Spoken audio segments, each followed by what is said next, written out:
지금 이 시기 관심을 기울여야 할 교통 이슈를 콕콕 짚어드립니다. 한 주간의 교통 이슈. 얼마 전 음주교통사고로 숨진 윤창호 씨 사건 이후 음주운전에 대한 처벌을 강화해야 한다는 분위기가 확산되고 있는데요. 하지만 여전히 음주운전과 사고가 끊이지 않고 있다고 합니다. 자세한 소식 김경배 교통전문위원에게 들어보겠습니다. 안녕하세요. 네, 안녕하십니까. 네, 반갑습니다. 네. 교통사고가 유난히 많은 11월과 12월에는 그 연말 분위기까지 가세되면서 음주운전이 줄지 않는다고요? 네, 그렇습니다. 음주운전 사고가 끊이지 않는 가운데 훔친 차로 무면허 음주운전한 20대 여성이 경찰에 붙잡혔습니다. 네. 지난 7일이죠. 오후 늦게 광주 서구 번화가에서 친구들과 술을 마시던 21세 여성이 평소 알고 지내던 차주로부터 키를 훔쳐서 무면허 음주 사고를 낸 건데요. 네. 좁은 이면도로에 접어들자마자 보행자 옆 허리 부분을 사이드 미러로 쳤고 이 때문에 출동한 경찰을 보고 달아난다는 것이 그만 50m도 채 못 가고 주차된 차량 3대를 들이받은 후 경찰에 붙잡혔습니다. 네. 당시 혈중 알코올 농도는 0.186%로요. 면허 취소 수준 상태였다고 합니다. 예, 그렇군요. 지난달에도 만취 상태로 고속도로 요금소를 역주행한 운전자가 있었는데 네. 이때는 다행히 고속도로 순찰차에 빨리 발견이 돼서 대형 사고는 면할 수 있었다고요? 네, 맞습니다. 만취 상태로 고속도로 요금소를 역주행 진입한 40대 운전자가 순찰 중인 경찰차에 눈에 띄어서 큰 사고를 모면할 수 있었는데요. 음주 사태가 줄지 않자 경찰도 알코올 농도가 면허 취소 수준이라도 2번만 적발되면 면허를 취소시키는 이 투 스트라이크 아웃제라는 이 극약 처방을 내놓았습니다. 네. 이런 발표에도 불구하고 어제 새벽 홍성에서는요.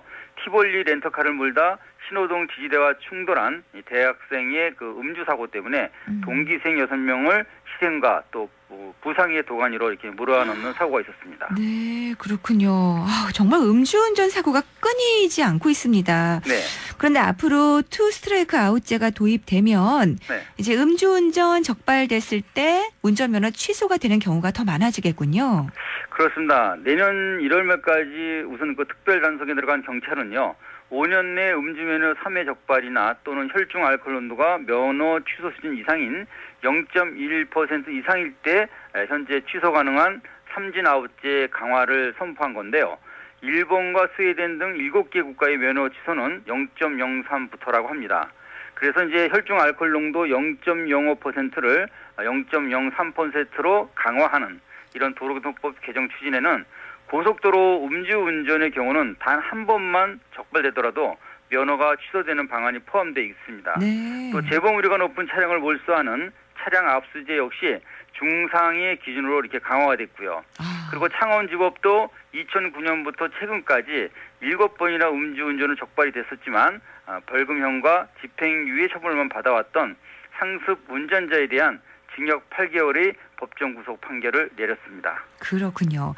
그런데 음주운전의 특성을 살펴보면 음주운전자가 다시 또 음주운전하는 그 기간이 점점 짧아진다고요? 그렇습니다. 지난 2월이죠. 도로교통안전공단 명묘히 책임연구원과 또 더불어민주당 이춘석 의원 주최로 열렸던 교통법규 상습 위반자 어떻게 관리할 것인가에 대한 세미나에서도 이미 지적된 사안들입니다. 네. 면허 취득 후 첫 음주운전은 평균 650일에 이게 벌어지고 있는데 재위반되는 시기는 536일에서 420일 그리고 129일로 앞당겨진다는 게 가장 큰 관건이자 문제라고 했습니다. 네. 그래서 이제 음주운전자 교통사고 야기 건수는요. 비음주 운전자에 비해서 무려 11배나 높고요. 또 위반 횟수가 많으면 많을수록 교통사고도 더 많이 발생된다는 것으로 이렇게 풀이됐습니다. 네, 그렇군요. 2017년에는 439명이 음주운전으로 희생이 됐고요. 네. 그리고 또 올해는 부산에서 만취 승용차에 의해서 희생된 윤창호 씨.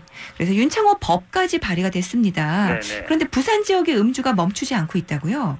예, 그렇습니다. 유난히 부산 지역이 요즘 심한 상황인데요. 음주운전 치사를 살인죄로 처벌을 하고 또 음주 수치 기준을 강화하는 이런 내용을 골자로 한 일명 윤창호법이 여야 국회의원 104명에 의해서 발의가 됐지만요.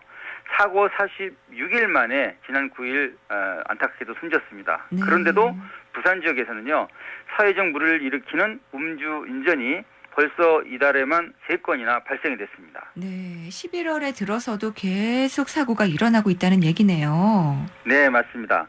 마트백을 들이받은 충격으로 열린 앞문을 미처 수습하지 않고 달리던 차를 이상하게 보고 신고했던 부산 시민에 의해서 혈중 알코올 농도 0.105%인 운전자가 검거가 됐고요.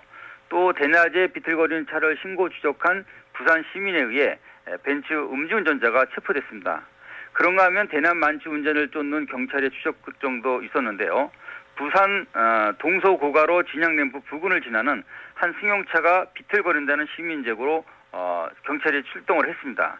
경찰의 정차 명령을 무시한 채 무려 18km를 도주하다가 멈춘 이 40대 남성 운전자의 당시 혈중 알코올 농도는 0.225%나 됐다고 합니다. 네, 그렇군요. 네, 오늘 소식 잘 들었습니다. 감사합니다. 네, 감사합니다. 네. 저는 오늘 낮에 음주 단속하는 곳이 있길래 한 12시쯤에 후 불면서 이때도 술 마시는 분들이 많나? 이런 생각을 했어요. 아무튼 연말까지 연말 연시 모두 음주운전 없이 안전하게 보내셨으면 좋겠습니다. 김경배 교통위원과 함께 한 주간의 교통 이슈 전해드렸습니다.